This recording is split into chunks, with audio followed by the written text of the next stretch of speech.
Let me tell you something, it's looking good. Susan Raff, I'm just delighted to be here. All right, midterm elections are just 2 weeks away, and Governor Ned Lamont is maintaining a double-digit lead over Republican challenger Bob Stefanowski. This morning, a new poll released by Quinnipiac University shows Lamont is ahead 56 to 41%. Yes, so Chief Political Reporter Susan Raff is here with what we all need to know. Good morning, Susan. Thanks so much for joining us to break everything down. There's a lot of things that I think people are really curious about as they get ready to head to the polls. Right. I think it's always interesting. You know, we tune in, months ago, but a lot of people really don't tune in to the election now. Right. So people are really paying attention, and I think that's why we've made a big push towards, profiling the candidates, giving people a chance to see who's running. Right. It's all very important information so that people can make an educated decision. So obviously, one of the biggest races here in the state is for governor. So it's seen Bob Stefanowski. It's his second, second time at this.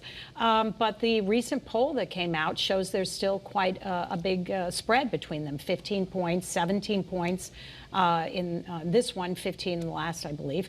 That's the latest Q poll. So I think what this shows you, and the results with that poll are very similar to what the Q poll found with the Senate race. This is a blue state. You have, incumbents who are running against wealthy Republicans who have never held office. Right.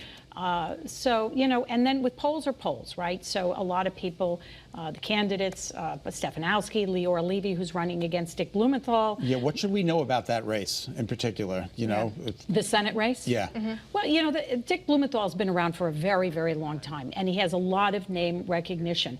Leora Levy raised a lot of money. She's very popular with the Republican National Committee, but she really hasn't done any press events. We've really not seen her other than the ads. Right. But she, in the ads, I think that she's, pro-life, she's pro-constitutional amendment, and I think some Connecticut voters might find her a little bit too extreme and not moderate, and this is a very moderate state for the most part. And that's an interesting point too, Susan, because some of these issues that we're talking about are not just specific to here in Connecticut, but across the country. We're talking about women's rights and gun rights, and they really are hitting home here in Connecticut as well. Are we finding that that's what voters are looking for? Yes, and I think that reproductive rights are very, very important now that, Roe v. Wade was overturned.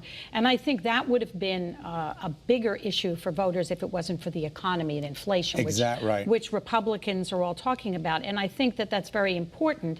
However, that's not unique to Connecticut. The rest of the country and even the world, Europe is facing very high inflation and costs.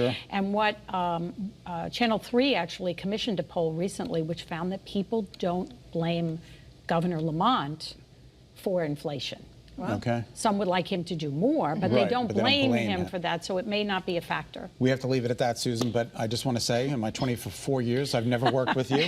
I'm delighted that you're here, so thank you so much for being with us. I hope you'll invite me back. You certainly will be invited back. Oh, good. Wealth of All right, knowledge. good to see you, Thank Susan. you. All right, Eyewitness News is hosting a U.S. Senate debate along with our partner, CT Insider, incumbent Senator Richard Blumenthal, and Republican challenger Leora Levy will square off on the issues tomorrow from 7 to 8. The debate will air live on Channel 3 and will also stream live on WFSB+. I do believe that that's next Wednesday. Okay. Yes. All right. I stand corrected.